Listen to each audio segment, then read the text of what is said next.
Welcome to Revenge with Lyra. Here's the card, buy whatever you want. There's $5 million on it. Mom's voice rang through the dining room, sweet but performative. My brother smirked, flipping the platinum card between his fingers as if it were his birthright.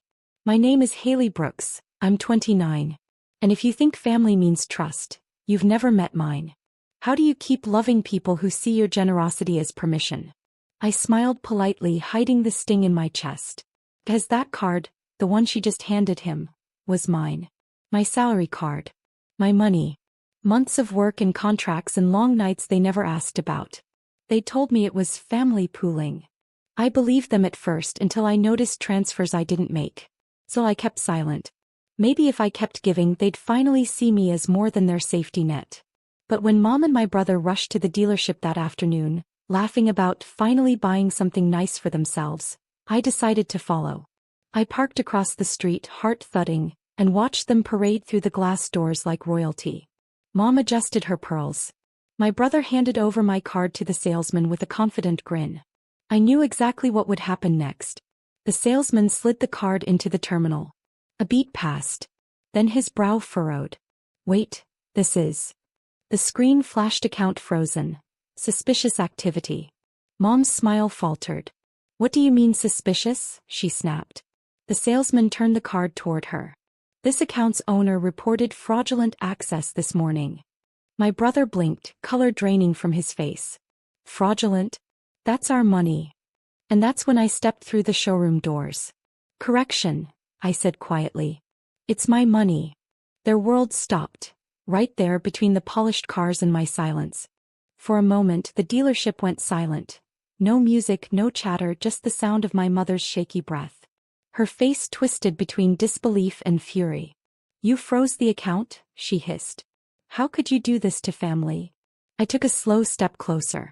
Funny, that's exactly what I was asking when family drained my savings without permission. The salesman excused himself politely, pretending to check paperwork, clearly sensing the emotional minefield in front of him. My brother looked at me, eyes narrowing. You're overreacting. We were just borrowing. Mom said you wouldn't mind. Borrowing requires asking, I replied evenly. And I stopped being your ATM the moment you called me selfish for working overtime. My mother's voice sharpened. We raised you. We gave you everything. No, I said, my tone cutting through her lie. You gave me guilt. I gave you everything. Her lips parted, but I didn't let her speak again. I reached into my bag and placed a thin folder on the sales desk. Inside are signed statements from my bank, the wire transfers you approved, and screenshots of every transaction tied to your number. Fraud division has them too. My brother's jaw locked. You wouldn't. I already did. He glanced toward Mom, panic crawling up his neck. You froze the card before we even got here. You planned this. Planned. I smiled faintly. No. I learned. From you. I turned, ready to leave, when Mom muttered behind me, we were trying to help you learn responsibility. I stopped, looking back at her reflection in the showroom glass. Pale, defensive, cornered. Congratulations, I said softly. Lesson learned. Outside, sunlight hit the glass, blinding and warm. For the first time in years, I didn't feel like I owed anyone an explanation. The call came that evening. 10 missed calls, 3 voicemails, 1 text from my brother that said only, "You're dead to us." It didn't sting the way I expected. Instead it felt like oxygen. Like space finally cleared for peace to grow. My name still flashed on their family group chat as Haley $. I'd left that group months ago, but apparently they never noticed until the money stopped flowing. Finn, my business partner and the only person who really knew the full story, raised an eyebrow when I told him what happened. You sure you're okay? I'm done being their insurance policy, I said, pouring 2 cups of coffee. They made their choices. I just stopped funding them. He smirked. Bet they won't like that. They already don't. By morning, Mom had posted a cryptic Facebook rant about ungrateful daughters who forget their roots. My aunt shared it with a comment that said, sad when money changes people. I almost laughed, because money didn't change me. Boundaries did. That afternoon, my accountant confirmed what I already suspected. My family had funneled over $180,000 in family expenses from my joint account over the past year. New furniture. Jewelry. A vacation to Hawaii. All under my name. Do you want to press charges? He asked carefully. I stared at the report, my own mother's signature beside unauthorized withdrawals, and shook my head. No. I just want them to live without me for once. Ethan leaned on my desk later that day reading over the numbers. You're reclaiming your story, Haley. That's power. Maybe, I whispered, but power feels lonely at first. That night my phone buzzed again. A new message from Mom. We need to talk. Come home. I didn't reply, because for the first time home didn't mean them anymore. 2 days later Mom showed up at my office unannounced. Security called ahead. There's a woman demanding to see you. Says she's your mother. I almost said no. But curiosity won. She arrived in her usual pearl earrings, clutching her purse like a weapon. Haley, she began, voice trembling but still trying for control. You've embarrassed us. Your brother couldn't even buy a car because of you. I noticed, I said, leaning against my desk.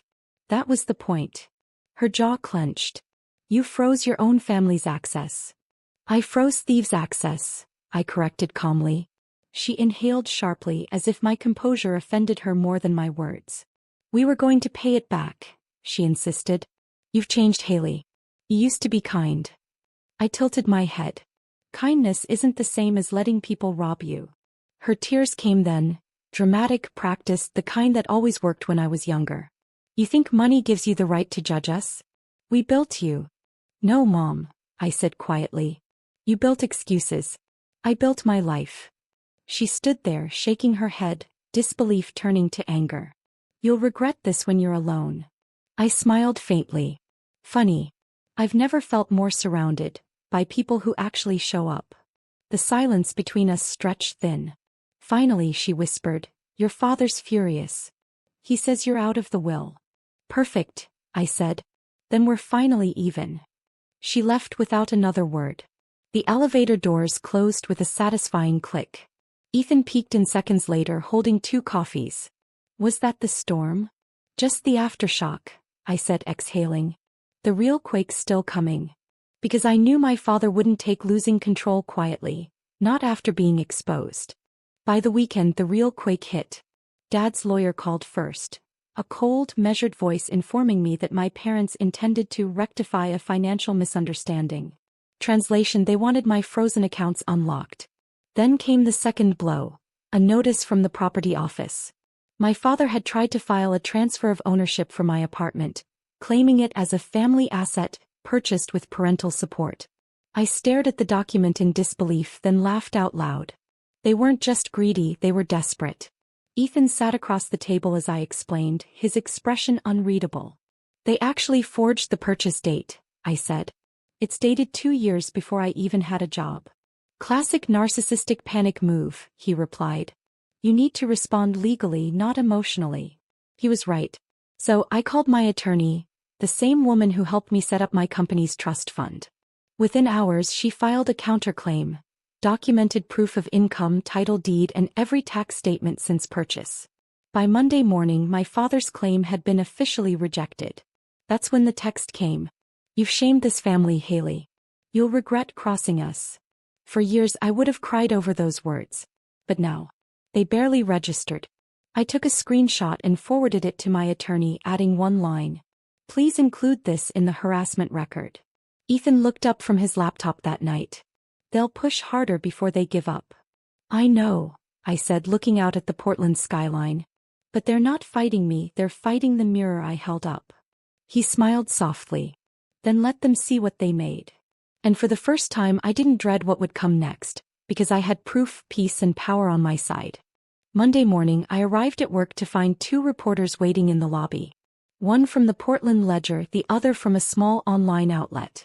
They'd heard rumors about a family dispute involving fraud and inheritance. Classic dad. If he couldn't win privately, he'd spin the story publicly. I smiled, told the reporters, no comment, and went straight upstairs. By noon my PR manager had already drafted a statement. All personal financial matters concerning Ms. Brooks are private and fully documented with legal counsel. Her philanthropic work through the Women in Tech Fund continues as planned. It wasn't just a defense, it was a message. I wasn't going to play in their mud pit.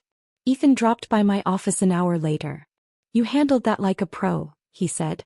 "Public lies are easier to manage than private manipulation," I replied, sipping my coffee. That night Mom called again. Her voice was quieter this time. "Haley, your father's health isn't good. Can't you just let this go?" There it was, the emotional blackmail I'd memorized since childhood. I hesitated for a heartbeat, then said, "If Dad wants peace, he can start by apologizing. Not performing." Silence. Then the line went dead. 2 days later, the Ledger published the article. Not the one my father expected, but one titled, "Self-Made Tech Founder Accused by Family, but Legal Evidence Proves Otherwise." The public sympathy flooded in instantly. Emails from investors, followers, even women I'd mentored. "Proud of you for standing up. Thanks for showing what real boundaries look like." Ethan texted later that night, "Redemption by receipts. Perfect headline." I laughed for the first time in days. It was strange how truth didn't need defending, it just needed exposure. And my father had handed me the stage himself. A week later, the fallout began. Dad's law firm quietly withdrew their claim. The forged documents had raised internal alarms. Rumors spread fast, whispers of misrepresentation and ethics review. For a man who worshipped reputation, humiliation was the one currency he couldn't afford to lose. Mom called again that night. This time there was no anger in her voice, just weariness. "Your father can't sleep. He says he just wanted to protect the family name." I almost laughed. "Mom, you don't protect a family name by destroying your daughters." She sighed. "You've always been stubborn." "I learned from the best," I said quietly. There was a pause, then, "Your brother moved back in with us. He says it's temporary." "Of course he does," I murmured. "Parasites don't call it feeding, they call it family." "Haley." "Mom," I interrupted softly, "you don't have to cover for them anymore." The next morning, the Women in Tech Fund received a $250,000 anonymous donation. No note. No contact. Just a silent transaction with my father's signature traceable in the routing details. Guilt money, I thought. My attorney confirmed it was legitimate, fully cleared, and could not be reversed.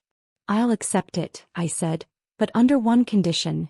It goes directly to scholarships for women cut off by their families." That night Ethan poured 2 glasses of wine. "Poetic justice," he said. I nodded. "Not revenge, alignment." The world had a way of evening things out once you stopped trying to force fairness. For the first time I felt no anger left, only clarity. And that, more than any victory, was freedom. Spring arrived quietly, like forgiveness I hadn't asked for. The foundation hosted its first public gala that weekend. A sold-out event supporting scholarships for women rebuilding their lives after family fallout. The room shimmered with laughter, music, and stories that felt like pieces of my own past stitched together into something beautiful. I stood at the podium, looking out at hundreds of faces. Women who'd been underestimated, daughters who'd been told to stay small, dreamers who finally had proof they could build again. "My name is Haley Brooks," I began, my voice steady. "And tonight isn't about who failed to show up for us. It's about the people who chose to." Applause rippled through the crowd like a slow wave. At the edge of the room I caught a glimpse of something unexpected. Mom standing near the exit, hands clasped tightly in front of her. She didn't wave. She didn't speak. But the look in her eyes, pride, regret, maybe both, lingered long enough for me to know she'd heard every word. Later that night, as I left the venue, I found a small envelope tucked under my car's windshield. Inside, one line written in Mom's familiar cursive. "You were always enough." I just couldn't see it. I folded it carefully, not out of sentiment but closure. Because forgiveness, I'd learned, wasn't about letting them back in. It was about letting the weight go. When I got home, Ethan was waiting with 2 mugs of tea. He looked at me, smiling softly. "So, how does it feel?" I exhaled, the night air warm on my skin. Like I finally locked the right doors. The camera flashes, the applause, the signatures, all of it faded. What remained was peace, quiet, steady, earned. The girl who once begged to be seen was now the woman building light for others. And no one, not even family, could dim that again.